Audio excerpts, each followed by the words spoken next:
Deus, Pai querido, nós te glorificamos por esta hora, por esta manhã preciosa, porque aqui o Teu Espírito nos tem trazido e o Teu Espírito é santo, o Senhor nos conduz à santidade, à verdade. Por isso, ó Deus, sabemos que um dia os portais celestiais vão se abrir, ó Deus, para contemplarmos aquele que é o caminho, a verdade e a vida. Por isso, Pai querido, nós te glorificamos pelo privilégio desta manhã, pois não estamos em qualquer lugar, mas na Tua presença, estudando a Tua palavra. Capacita-nos a aprender, Deus, para que glorifiquemos o Teu santo e eterno nome, em nome de Jesus. Amém. Amém. Então, nós viajávamos pela página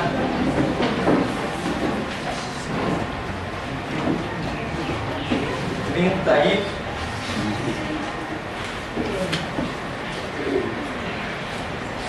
É a 35. Que fala da grande tribulação. Ainda estamos vendo aquele períodozinho, lembra da nossa régua? A nossa reguinha do reinado de 7 anos do Anticristo. A primeira parte do reinado dele e a segunda parte, onde acreditamos que a primeira parte é o cavalo branco, o reinado da falsa paz, e a segunda parte é quando realmente ele vai demonstrar os outros cavalos, a guerra, a morte e a fome. Melhor, botar na ordem, né? A guerra, a fome e a morte, que é o objetivo de roubar, matar e destruir. Então nós estamos vivendo aonde? Estamos estudando qual momento? Esse momento aqui, aonde vai acontecer a grande tribulação.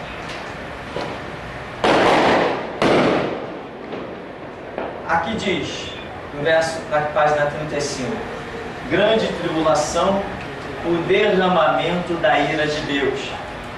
Muita gente tem pensado que a grande tribulação seria o reinado do diabo e acabou a história. O diabo vai estar fazendo isso, aquilo e aquilo outro. Não é só isso. Não é só isso. Por quê? Porque o diabo ele tem um poder limitado. Na grande tribulação, Jesus Cristo disse que dia igual a este não houve, e após não haverá. Diz que tem um momento aí que os homens desejarão a morte, e a morte fugirá deles. Para que se deseje a própria morte, tem que haver uma operação muito terrível. Então, nesse período, não será só o diabo agindo. Por quê? Porque o diabo é limitado. Toda a força do diabo, ainda assim, é limitada. O diabo ele pode planejar a destruição de uma vida, mas entre o seu planejamento e a realização do seu intento, existe um abismo muito grande. Não é certo que o diabo consiga concluir os seus planos. Isso não é certo. Agora, Deus consegue concluir os seus planos. Sem nenhum dos seus pensamentos pode ser impedido. Nenhuma das suas ações pode ser frustrada. Então, nesse período, inclusive, eu coloquei aí do lado, grande tribulação e o derramamento da ira de Deus. Porque nós já sabemos que haverá uma grande tribulação em que toda a operação do mal, representada em 1/3, estará acontecendo sobre a terra. Demônios que hoje estão presos serão soltos. Mas o próprio Deus vai estar castigando a humanidade por quanto negaram o amor do seu Filho Jesus. E contra isso nós já sabemos que não existe perdão. Quem nega Jesus Cristo, quem nega a eficácia do amor de Deus, Quem nega o derramamento do sangue de Cristo, esses só restam pela frente horrores, horrores indescritíveis. Na grande tribulação, Deus estará como que cobrando todo o sangue derramado sobre a terra, sangue dos mártires. Lembra que eles estão lá debaixo do altar? Senhor, até quando não julgas o nosso sangue dos que habitam sobre a terra? Ora, e Deus está dizendo, espera um pouco que Ele vai cobrar esse sangue derramado sobre a terra. Então, de todos os mártires da história do testemunho de Deus, de todos esses mártires, haverá um momentozinho específico em que Deus vai cobrar. Aqui, em cerca de 3 anos e meio, Deus estará cobrando o sangue de Abel. Aqui, num períodozinho que é futuro, Deus estará cobrando o sangue de Estevão, de Pedro, de Paulo, quem mais? De Tiago. Todos os mártires, lembra do Coliseu que teve o sangue derramado? O sangue dos crentes impregnou a arena do Coliseu e teve que ser trocado. Todos esses milhões de martírios na história do testemunho de Deus serão cobrados aqui, nesse período. E quem vai cobrar? É o diabo? Não, é Deus. Então, aqui nesse período chamado Grande Tribulação, Deus estará derramando a sua ira sobre a terra. É assim que Deus faz. Não adianta questionar. Conversão é aceitar os conceitos de Deus, entender que Ele é soberano. Ele falou o seguinte: não terás outros deuses diante de mim, porque eu visito a maldade dos pais nos filhos. Eu visito a maldade dos pais nos filhos, até 3ª e 4ª geração daqueles que me aborrecem. Então, Deus estará cobrando nesse período toda a maldade que foi feita e todo o sangue derramado que outros derramaram. Mas aqueles que aqui estão são continuidade das obras malignas que já passaram.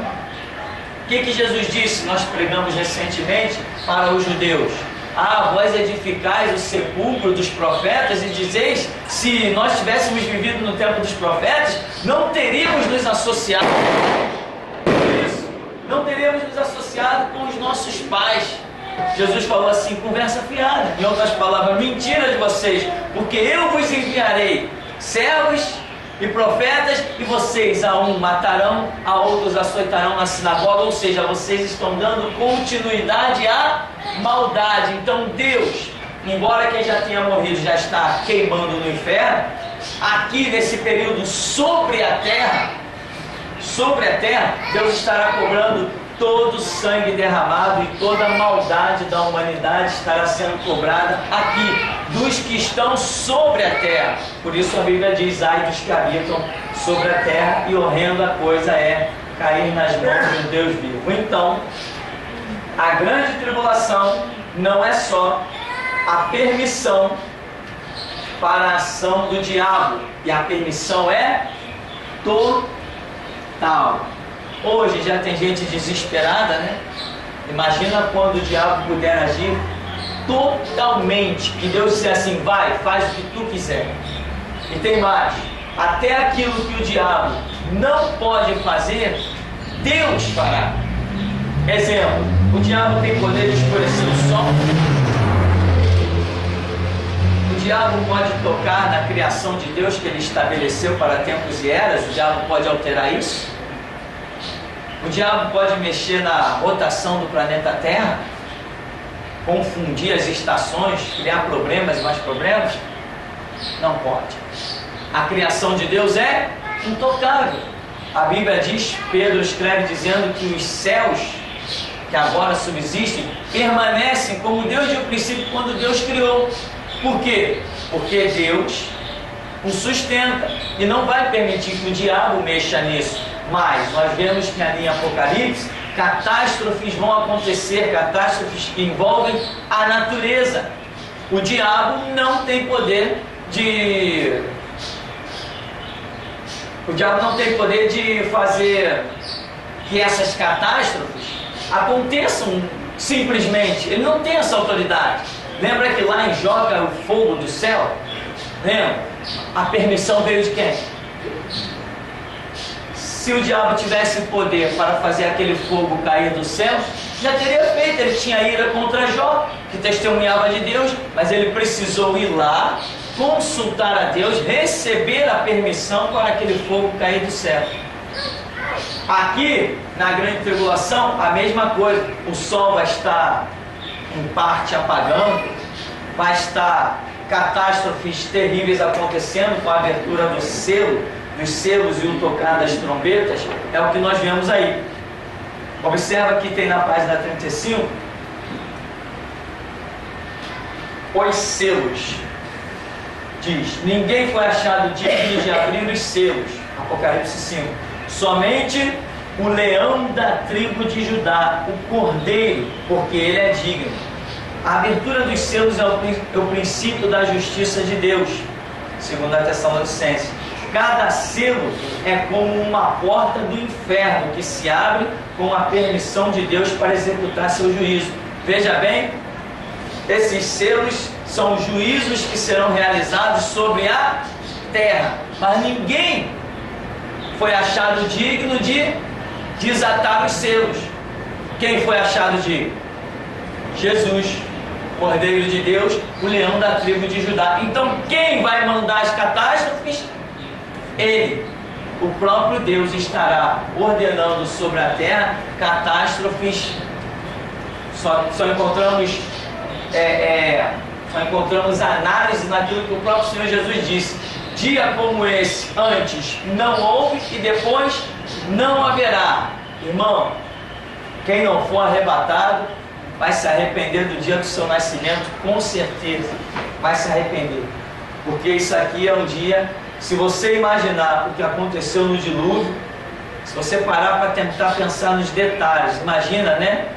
A água vindo, subindo, e você vai correndo para o monte. A água vai subindo, você vai arranjando um lugar para fugir. Quando deu tempo, vamos imaginar que a catástrofe foi muito grande. Não deu tempo para muita gente pensar não, mas imagina alguém que viu as águas chegando e disse: as águas estão chegando, vou subir aqui, eu tenho uma colina para subir, eu vou subir. E ele subiu e não adiantou de nada, ele está vendo a água subir e não tem mais para onde ir. Olha a agonia dessa pessoa. Mães com o filho no colo, né? Subindo, vai para cima do telhado, vai para qualquer lugar, não tem jeito, a água vem subindo, vem subindo. Olha a agonia. Imagina Sodoma e Gomorra. Sabe o que é chover fogo do céu e você não ter para onde fugir? Se esconder dentro de uma casa e ela virar um forno, que o fogo está caindo ali em cima, e você, se você sair, você morre queimado. Se você ficar ali dentro, você vai cozinhando aos poucos. É muita angústia, muita aflição. Muita gente vai dizer assim: que coisa terrível. Mas Jesus disse que desse tempo aqui, dia igual a esse não houve, e depois não haverá. Aqui nós estamos falando do momento pior em que a humanidade vai sofrer. As piores catástrofes estão dentro desse período. E não esqueça que Israel está aqui dentro desse período também. Estava eu agora ali na delegacia, prestando depoimento, uma denúncia anônima, né? Que dizem que aqui na igreja e no site nós fazemos declarações antissemitas.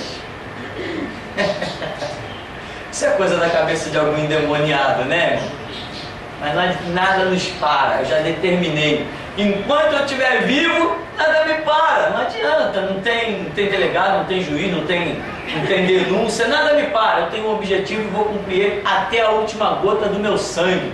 Goste quem gostar, não goste quem não gostar. Quem não quiser me ouvir, que feche os ouvidos quando passar na porta ou não acesse o site. Então, você vê que justamente é o contrário que tem lá. Nós falamos coisas aqui a respeito de judeus.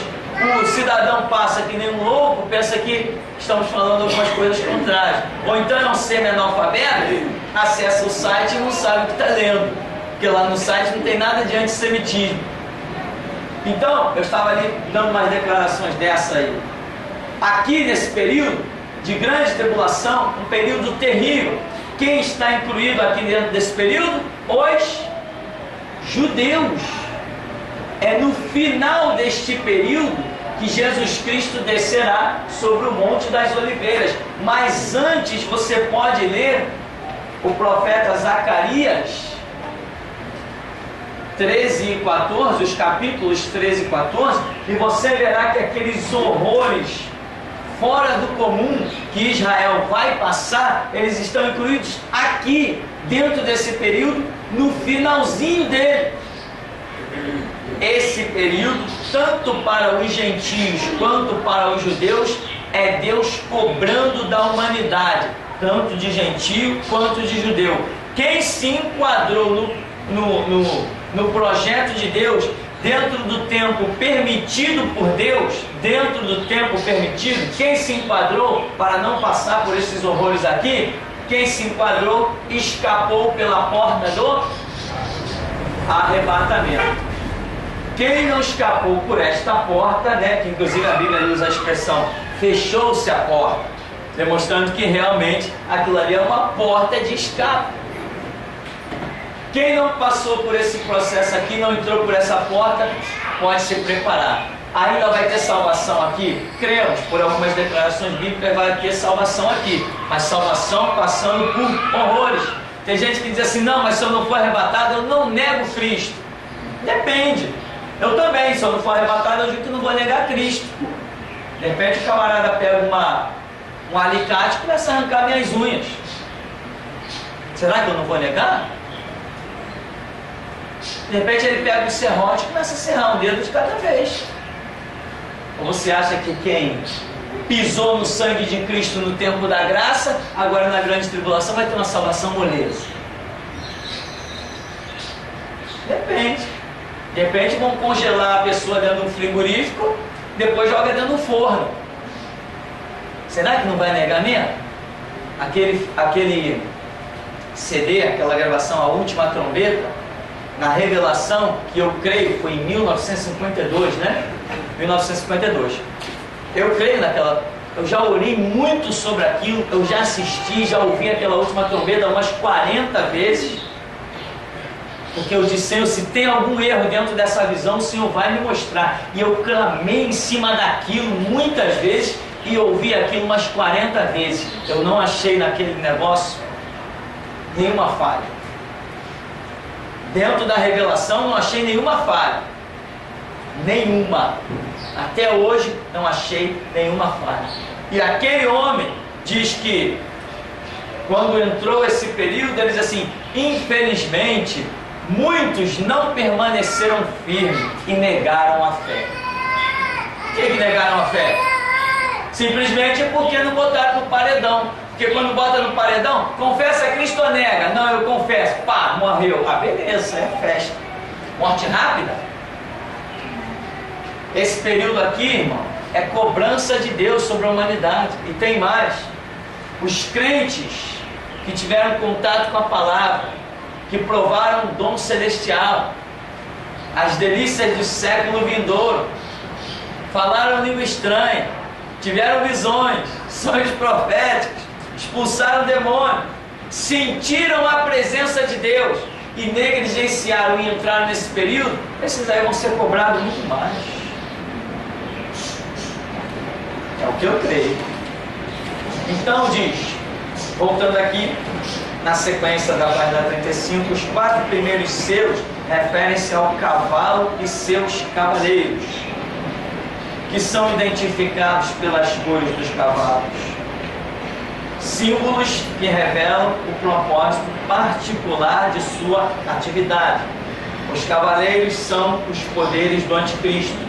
Aí vai mostrar aí o primeiro selo, Apocalipse capítulo 6, que começa com um cavalo branco que tem uma aparência de vencedor, uma aparência de dominador, e inclusive você vai ouvir em muitas igrejas as pessoas abrindo nesse selo aí de Apocalipse 6, cavalo branco e aquela aparência toda, as pessoas declarando que aquele ali é Jesus, quando na verdade não é. Aquele ali representa a falsa paz do anticristo, com uma aparência de ser Jesus, sim, porque a Bíblia diz que a besta tem chifres de cordeiro, mas voz de dragão. Então, em algum momento, essa aparência religiosa que está ligada ao Cordeiro e essa aparência que ilude de um Jesus bonzinho, isso virá impregnado no princípio do reinado do anticristo. Virá, não tenha dúvida.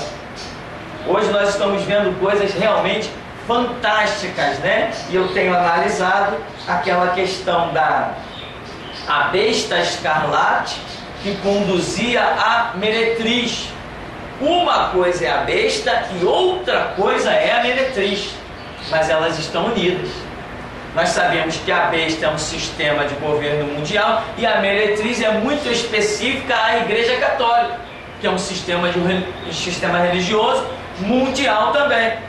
Então, nós vemos, a besta é uma coisa, tem vida independente. A meretriz é outra coisa, vida independente. Mas a meretriz está montada na besta, mostrando uma unificação. E nós já vimos que é a besta que sobe do mar, sistema político, a besta que sobe da terra, sistema religioso. Então vai haver uma fusão nessa história. Ali em Apocalipse capítulo 6, começa o primeiro cavalo branco, que é o reinado do anticristo despontando para o mundo. E diz que ele tinha um arco. Esse arco, para mim, é símbolo de aliança.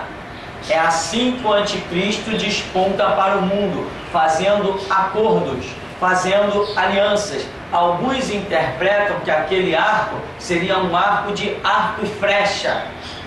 Não, para mim não é. Por quê? Porque se aquilo fosse um arco sem a flecha, a Bíblia especificaria dizendo que ele tem um arco sem a flecha. A Bíblia apenas diz que ele tem um arco. Arco somente, nós nos reportamos ao arco de Deus com Noé, que muita gente hoje chama de arco-íris, né? Arco-íris porque é uma influência egípcia, de uma deusa egípcia. Assim como hoje os homossexuais adquiriram aquela lema com aquela bandeira com as cores do arco, e também lá no Egito tinha o arco-íris por causa de uma fusão pagã. E hoje a nossa cultura influenciada, nós costumamos dizer, ah lá o arco-íris. Usamos um termo impregnado de paganismo, impregnado de satanismo, mas usamos inocentemente. Não é arco-íris, é apenas um arco. Então aqui diz, Apocalipse 6, que ele tem um arco. Arco é símbolo de aliança. Hoje você já vê Vladimir Putin. Ele é o que lá da Rússia? Primeiro-ministro, né? Primeiro-ministro da Rússia, fazendo aliança com Ahmadinejad, presidente do Irã. Tanto a Rússia quanto o Irã possuem como símbolos um urso. Na escrito, o Irã é a antiga Pérsia. Você sabe quem é a Pérsia? Quem lembra? Na visão de Daniel, quando Daniel recebe a visita do anjo, ele diz assim, olha, desde o primeiro dia da tua oração, eu fui enviado, mas eu tive que lutar contra o príncipe da Grécia, né? Da Grécia. E quando eu voltar, sairá ao meu encontro o príncipe da Pérsia. Os dois são mencionados, não sei qual é a ordem exatamente, mas é mencionado a Grécia e a Pérsia. Ou seja, a Pérsia, que hoje é o Irã, sempre foi inimigo da nação de Israel e será até o fim. Ahmadinejad, presidente do Irã, fez declarações horripilantes do seu desejo de ver Israel exterminado. Por que essa ira do diabo contra Israel? Nós já conhecemos muito bem pela Bíblia. Porque Israel, seja como for, vai sustentar até o fim o nome de Deus, ainda que não sejam todos. Existem muitos judeus completamente ateus.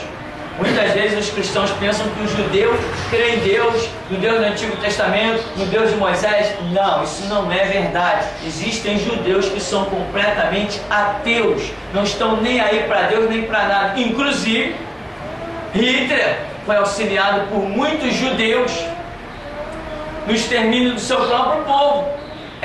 A União Soviética foi auxiliada grandemente por muitos judeus no seu extermínio dos ucranianos, no extermínio de próprios judeus, existem judeus ateus. Essa mentalidade de que Israel, todo judeu, cultua a Deus ou de alguma maneira tem uma noção de Deus, isso não é a realidade. Existem judeus completamente ateus, como em toda a sociedade mundial. Em todo lugar você encontra gente que crê e gente que não crê. Assim também acontece com a nação judaica. Então, Ahmadinejad, Vladimir Putin já estão de braços dados em fotos da internet, estão fazendo suas alianças. Ou seja, o primeiro passo do cavalo branco, ele tem um arco, então ele vai fazer a aliança, é a falsa paz. Até esses que estão fazendo aliança com o anticristo serão traídos por ele, porque ele é chamado de dragão, e diz que o dragão com a sua cauda foi que fez a sua rebelião, a sua traição a Deus, arrastou 1/3 das estrelas do céu, e estrelas simbolizam anjos ou posições espirituais. Então, a aliança ali, aquele arco ali, para mim, não representa um arco de arco e flecha, representa a sua diretriz de fazer alianças pelo mundo inteiro. Depois vem o segundo selo, que é um cavalo vermelho, que representa a guerra. O vermelho representa a guerra, porque é símbolo de sangue. Inclusive, até quando Jesus mostra alguma cena, alguma visão, algum sonho, em que mostra alguma coisa vermelha, está representando coisas da ação direta de Deus pelo seu sacrifício, em que o seu sacrifício, que é o derramamento de sangue, representado no vermelho, vai entrar na questão. E muitas vezes Deus usa os profetas, mostra o vermelho e diz assim: olha, essa vitória vem pelo sangue do Senhor, ou seja, é uma vitória irrevogável. Alguém aí já ouviu isso da boca de um profeta? A tua vitória vem pelo sangue de Jesus? Já ouviu? Isso significa que aquela vitória não tem jeito, não vai depender nem mais de você para nada. Deus determinou que vai fazer aquilo, seja na sua vida ou através Ele determinou, Ele achou algum canal em você, Ele considerou alguma coisa em você, em que quando Ele diz, a vitória vem pelo meu sangue, acabou a história. Nada mais muda aquilo. Então, cavalo vermelho vai representar a guerra, e Jesus vai abrindo os selos, né? E as trombetas vão tocar depois. E aqui vem: haverá no terceiro selo, Apocalipse 6, cavalo preto, que é fome. Haverá racionamento quantitativo e qualitativo dos alimentos a preços elevadíssimos. Lembra que esse terceiro selo revela um cavalo preto, que ele tem uma balança na mão, e balança, embora seja símbolo de justiça, ali não é símbolo de justiça, ali é símbolo de medida, exclusivamente medida. Então, este período, as pessoas não vão poder comer o que querem, a alimentação do campo estará controladíssima. Aliás, peraí, o presidente Lula já está com uma dessa, não está? Eu li um artigo que o presidente Lula já está controlando a questão da alimentação do campo. Isso, meu irmão, não há nada novo debaixo da terra. Marx fez isso, Stalin fez isso, teve outro louco, Lenin, né? Lenin fez isso, Hitler fez isso.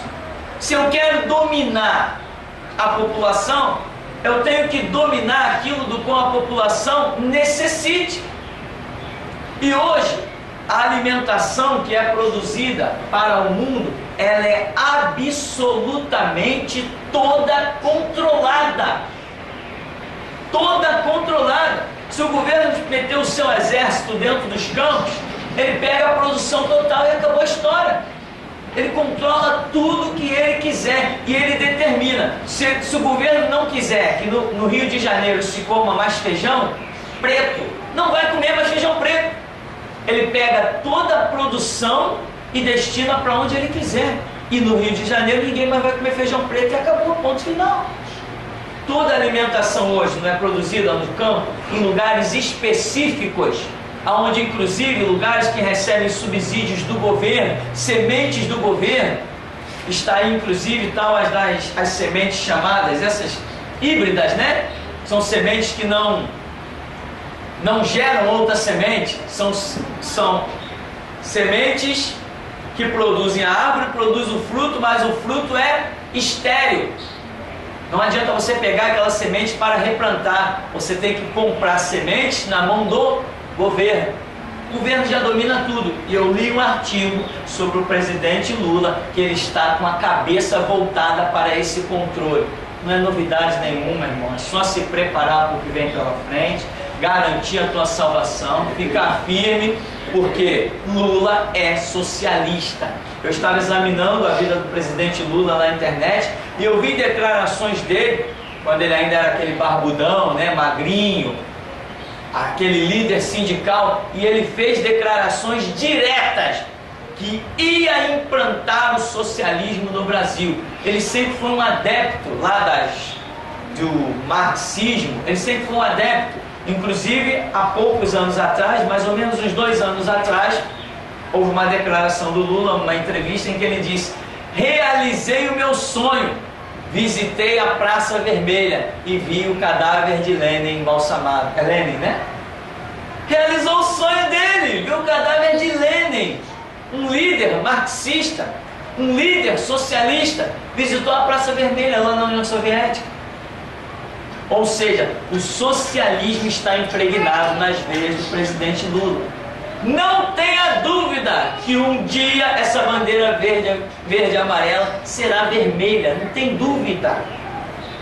Não tem dúvida. Então, o cavalo preto revela essa fome que vai existir sobre a terra.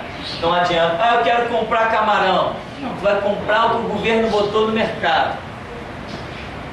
Eu queria comprar ali no mercado uma vitamina do complexo B, não tem mais, o governo tirou do mercado. Tá bom, meu amigo, mas eu estou passando mal, vai morrer. Por isso que diz que logo depois do cavalo preto vem o cavalo amarelo, que significa o quê? A morte, sequências. Vem fome, uma fome terrível sobre a terra. E depois vem morte. Eu queria um antibiótico. Não tem mais antibiótico. O que o governo quiser tirar do mercado, ele vai tirar. Ele tem o controle, ele tem o domínio, ele tem o exército. Aí você diz, não, isso não vai acontecer. Tá bom, espera. Se acontecer, aconteceu. Se não acontecer, não aconteceu. Mas é bom se preparar para fugir pela porta. É bom se preparar. Não, eu vou pagar para ver. Não paga não, irmão. Foge por essa porta aqui que é melhor. Porque Jesus falou, daquele dia e hora, igual não houve, não haverá. Então aqui diz ainda, quarto selo, quando é aberto, o cavalo amarelo, que a Bíblia diz que é a morte. E diz, 1/4 da população da terra será atingida pela espada, fome, pestes e feras da terra. Quer dizer, é um caos terrível. Espada está revelando aí guerra. A espada normalmente aí é símbolo da guerra. Tem a fome, tem pestes, ou seja, haverá um período sobre a terra em que praticamente vai ser impossível viver. Então a Bíblia diz que os homens desejarão a morte, mas a morte fugirá deles. Mas qual será o desejo dos homens? A morte. Você já parou para pensar? Você está vivendo hoje, por piores dificuldades que as pessoas vivem, elas ainda têm uma esperança. Está numa dificuldade, sei lá, vai fazer um biscate, vai tentar alguma coisa, nem que seja pedir esmola. Quem pede esmola ainda tem uma esperança de receber esmola. O camarada não está desejando a morte, mesmo sendo um mendigo morando debaixo de um viaduto. Nesse período, ele vai desejar a morte. Não tem mais esperança nenhuma. O caos que que vai existir nesse período aqui do final do reinado do anticristo, chamado grande tribulação, como Jesus disse, dia não houve igual e depois não haverá. Muita gente está levando a sua vida espiritual na brincadeira. E pior, não está tendo misericórdia dos seus filhos. Porque a pessoa diz, não, mas eu vou morrer antes do arrebatamento. Tudo bem, mas seus filhos e seus netos vão ficar aí. Então, quer dizer, se você levar a sua vida espiritual a sério, você vai influenciar outras gerações e vai fazer com que elas escapem disso aqui, aonde talvez não cheguem nem a alcançar a salvação, mesmo conhecendo Jesus Cristo. Porque quem vai suportar os horrores, as máquinas de tortura que serão inventadas, especialmente para torturar quem confessar o nome de Jesus Cristo? Estamos estudando a grande tribulação, o derramamento da ira de Deus. Um período que a humanidade não vai ter nem lágrimas para derramar. Aqui nesse período diz que a morte, as pessoas desejarão a morte e a morte fugirá delas. Muita gente interpreta que a pessoa não vai morrer. Não, a Bíblia não está dizendo que ninguém vai morrer, não é isso. Significa que Deus vai estar agindo de uma maneira que vai estar obrigando as pessoas a passarem por um período. Ou seja, a morte, quando você fala de morte, a visão que vem na sua mente é que uma situação foi interrompida. Morte significa que a vida foi interrompida. Morte significa, para muitos, que um projeto foi interrompido, ou que um projeto chegou no final. Quando aqui diz que a morte fugirá das pessoas, significa que aqueles que Deus determinou que vão passar por esse período, para que seja cobrado tanto sangue já derramado, para que seja cobrado o amor de Cristo que foi negado, o sangue de Cristo que foi zombado, foi escarnecido, esse período aqui, Deus vai obrigar que as pessoas passem cabalmente por ele, para que ele complete a sua ira, sem que nada fique por ser cobrado. Então, é isso que significa a morte fugir das pessoas. É que aquela geração, de alguma maneira, será preservada para o derramamento da ira de Deus. Então, esse Apocalipse 6 fala, nos primeiros versículos, desses 4 cavaleiros que vão estar atuando, pelo menos 3 deles, que é a guerra, a fome e a morte, nesse períodozinho aqui. Irmão, agora tu imagina, esse período aqui, ele gira em torno de 3 anos e meio no máximo. Imagina tantas catástrofes ecológicas, problemas de alimentação, problemas de enfermidade, problemas de guerra, problemas espirituais terríveis, porque a graça de Deus foi, o Espírito de Deus foi, a misericórdia de Deus foi. Um períodozinho tão curto desse de 3 anos e meio, tudo isso acontecendo. É o tipo da coisa que eu digo, é bom escapar por essa porta. Quando será o arrebatamento? Eu não sei. De repente vai ser quando eu estiver faltando 1 ano para que a minha vida encerre sobre o planeta. Está faltando 1 ano. Aí eu vacilo, vem o arrebatamento. E eu não vou. Eu não sei quando será. Então eu tenho que vigiar. E vigiar muito. E me preparar, porque esse período certamente virá. Na sequência, ainda no capítulo 6, nós vemos ali um 5º selo. E esse 5º selo é o quê? Um pedido de justiça.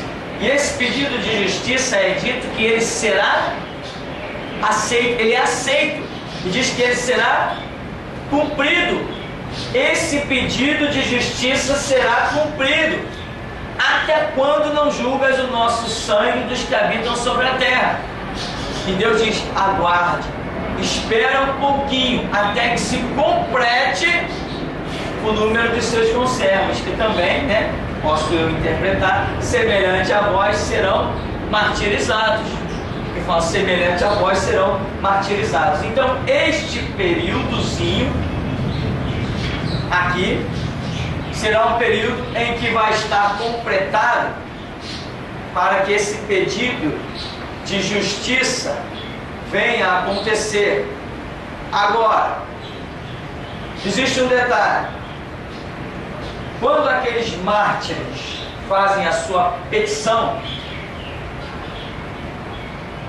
existe aí duas interpretações. O número dos mártires tem que ser completado. Nós sabemos que esse período aqui do reinado do anticristo, com a sua guerra, com a sua face real, ele trará à existência a meia-noite dos tempos. E na meia-noite dos tempos, a Bíblia mostra que haverá pregação ainda, porque diz que à meia-noite ouviu-se um grito, e então o arrebatamento não aconteceu, porque o grito tem até mesmo o propósito de acordar as igrejas. Então na meia-noite, quando o anticristo estiver reinando realmente, a igreja ainda está na terra. É possível que esse número de mártires se completem nesse período, em que o anticristo se veja impossibilitado de reinar mundialmente, porque ainda a igreja e alguém poderoso em Deus, que é o grito da meia-noite, estará fazendo a sua obra aqui. Enquanto a igreja estiver ainda reinando, o anticristo não conseguirá o espaço da igreja para reinar totalmente. Isso aí é lógico, porque as portas do inferno não prevalecem contra a igreja. Enquanto a igreja estiver no seu espaço, o anticristo não tem domínio total. Agora, haverá martírios. Porém ainda, nós vemos que haverá martírios lá dentro, bem lá no profundo, quando o anticristo já estiver por completo dominando. Porque a Bíblia diz, né, o anjo diz para João: esses de vestes brancas salpicadas de sangue são os que vieram da grande tribulação, entraram no céu como mártires. Eles podem estar completando aquele clamor de justiça. Porém, não confunda um mártir do tempo, desde que Jesus instituiu o tempo da graça, não confunda um mártir aqui no tempo da graça com um mártir aqui no tempo da grande tribulação. Isso aqui tem diferença. Não é a mesma coisa. Claro que não é a mesma coisa. Você hoje, num tempo de paz e tranquilidade, está lutando pela tua salvação, paz entre aspas, né, irmão? Está pagando o preço, está fazendo o que tem que ser feito. E muita gente nesse tempo da graça está sendo martirizado, está sofrendo cadeia, sofrendo prisões, está sofrendo discriminações, está sofrendo humilhações, está sofrendo perseguições e acaba até chegando ao martírio. Aqui, quando o camarada vira um mártir, mas para salvar a própria pele, porque ele viu que a coisa aqui ficou feia, e ele tem noção que ele agora tem que morrer. Se ele não morrer confessando Cristo, que ele vai para o inferno, ele está vendo a coisa muito clara diante dos olhos dele. Então ser um mártir hoje, eu diria, é bem diferente de ser um mártir quando a grande tribulação estiver implantada. Na grande tribulação o camarada vai estar confessando mais para salvar a própria pele. Por quê? Porque não terá ninguém para quem ele pregar. O Espírito da graça, que proporciona a pregação, não vai estar dando essa chance. Ninguém vai pregar nada aqui na grande tribulação. Quem confessar Cristo aqui é só para salvar a própria pele. E vai salvar, se confessar vai salvar. Mas não é uma situação bem diferente? Compara o martírio de Paulo, de Pedro, de Tiago, com o martírio desses aqui que estão querendo mais é salvar a própria pele. Aqui existe uma diferença. Então, o galardão de martírio aqui é diferente do galardão de martírio ali. Aqui se vê aonde eles estão? Debaixo do altar. E lá o que eles têm? Vestes brancas salpicadas de sangue. E fica feliz, amigo. Pode ficar bem feliz, que já ganhou muito. Né? Já ganhou muito. Por quê? Eles perderam, eles negligenciaram todo o Evangelho e não foram arrebatados. Eles entram no período sem absolutamente nada. Aqui não, aqui veio sustentando toda uma história. Então, aqui é diferente daqui, com toda certeza. Amém? Vamos dar uma paradinha então? Daqui a pouquinho a gente volta.